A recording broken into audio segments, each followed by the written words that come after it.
Meron ako napakahalagang tip para sa masakit ang tuhod. Bagong discover ko lang to. Na-interview po natin kasi si Dr. Jeffrey Montes, napakagaling na rehab medicine doctor, graduate sa UP. May sinabi siya sa akin na napaisip ako. Ang sabi niya, ang problema sa sakit sa tuhod, pakita natin Doc Lisa, itong mga litid na nakapaligid sa tuhod, ito ang tuhod natin, tingnan nyo ha, yan ang buto, yan ang patela, may mga litid dito sa side ha, meron pa tayong litid dito sa likod. Ang problema, pag meron kang sakit sa tuhod, baka sobrang bigat, sobrang tagtag, na-injure ka, pag tayo mo, nabigla, nagkakaroon ng injury, mga punit-punit itong mga litid at sumisikip yan. Pag sumikip itong litid dahil nga nagpeklat na injure nyo, magdidikit ang buto sa buto.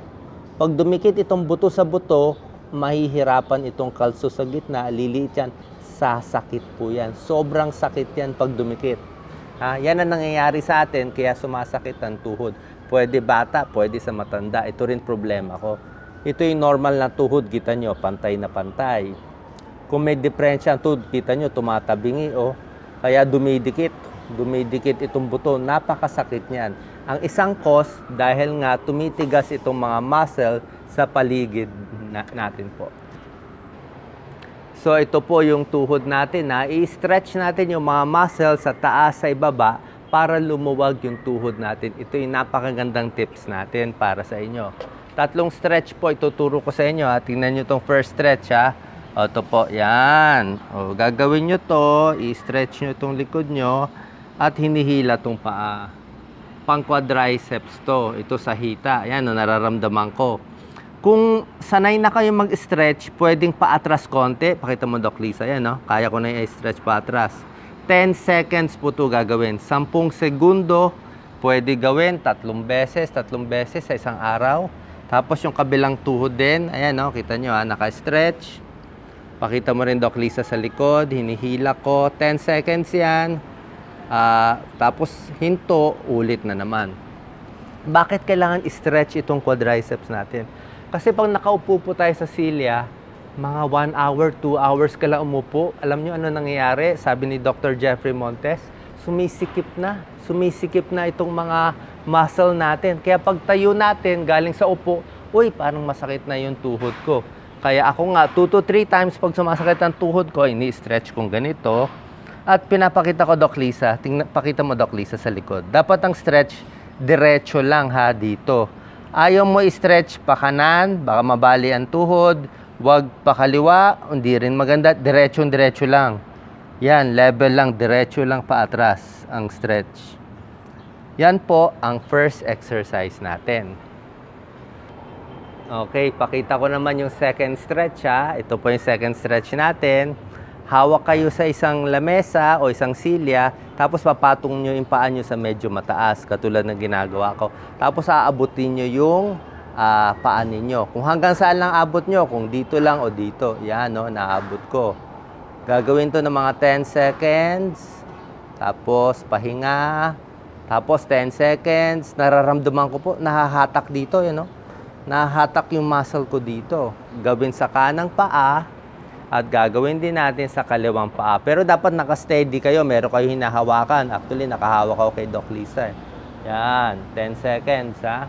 Ano purpose nitong dalawang stretch? Yung unang stretch natin, pakita natin Doc Lisa, ito, yung quadriceps ha, niluluwag ko dito. Yung pangalawang stretch, nakataas yung paa, itong mga muscle sa likod, ang ginagalaw naman natin. So, pag na-stretch mo yan, luluwag na yung space dito. Pag lumuwag yung space, hindi nasasakit ang tuhod mo. Gagawin nyo to mga 2 times, 3 times a day, lalo na pag sumasakit po ang tuhod. Ito naman po yung pangatlong stretch. Actually, invento ko lang to eh. Squat siya. Meron kayo hinahawakan, hanap kayo ng lamesa na medyo mataas, o parang silya na medyo mataas, ganito po. Naka-squat ako, binibend ko ang tuhod ko. Naglalagay ako konting timbang. Saan ko po nararamdaman ng stretch? Dito, Doc Lisa. Sa akin, masikip dito eh. Dito sa may kanan ng tuhod ko. Ni-stretch ko siya ng mga 10 seconds. Pag masikip na, luluwag ko ulit, papahinga ko muna. Tapos i-stretch ko rin ulit, mga 10 seconds. Napakasarap ng pakiramdam kasi naluluwag niya yung mga nagsikipan, na injury, nagpeklat na mga litid sa gitna ng tuhod ko. Bakit po hindi ko ginagawang full stretch or full squat pala? Kasi pag full squat, kadalasan yung mga may sakit sa tuhod, di na kaya mag-squat eh. Kasi nga, nagkasira-sira na yung tuhod nila, hindi na makabend. Kaya kung hindi nyo kaya, hirap kayo, ipatong na lang yung isang paa, dahan-dahan lalagyan ng bigat. So, tandaan nyo po yung 3 stretch na tinuro ko, napakahalaga nun na. Tapos noon, may 2 exercise na pwede kayo gawin. Sa mga may edad, talagang malala ang sakit ng tuhod, hanggang ganitong exercise lang sa tuhod ang pwede nyo gawin. Papakita ko, Doc Lisa. Ito yung tuhod ko. So, ang gagawin nyo, papatigasin nyo itong quadriceps yan na pinapatigas ko. Pinapataas mo lang ang patela. Yan, tinitigas ko siya. Tigas mo 10 seconds, pahinga. Yan, tinitigas ko ulit, 10 seconds, tumitigas siya, matigas, pahinga. Tigas ulit para tumigas yung muscle at hindi lumiit. Pag malaki ang muscle sa hita, mas stable ang tuhod natin. Yan ang purpose natin dyan. Ito naman po yung pangalawang exercise na ituturo ko sa inyo. Mas advanced to. Kung medyo maayos na ang tuhod nyo at kaya nyo na ito, pwede nyo to gawin. Ang tawag po dito, half squat. Papakita natin yung half squat. Mag-half squat po tayo. Yan, half squat po natin yan. Okay? So, ang ginagawa natin, naka-half squat tayo at nakalabas konti yung puwet natin. Pakita ko po yung side view. Naka-half squat din tayo, ganito half squat. Yan. Hanggang dyan lang. Hindi mo kailangan masyado mababa yung squat eh. Kasi kung masyado mababa, hindi rin maganda. Yung kanina pinakita kong full squat, stretch lang po yun. Ini-stretch lang natin. Half squat, Doc Lisa, ganito. Yung tuhod daw, hindi pwede lumampas sa paa. At yung puwet, medyo nakausli sa likod. Parang pato. Yan ang correct way to squat. Ganito. Pag 10 beses nyo to gagawin, lalaki ang muscles nyo, magiging mas stable ang tuhod. Meron pa pala akong additional 1 exercise sa inyo na pwede nyo gawin kung medyo lumalakas na yung tuhod nyo. Pampalakas rin ito ng tuhod, yung standing on 1 leg. Yan, tatayo ka sa isang paa, nagbabalance ako. Yan, kung hindi nyo kaya matagal, 10 seconds. Kundi hawak kayo sa lamesa o sa silya. Pero ako, ginagawa ko 30 seconds o 1 minute. Yan.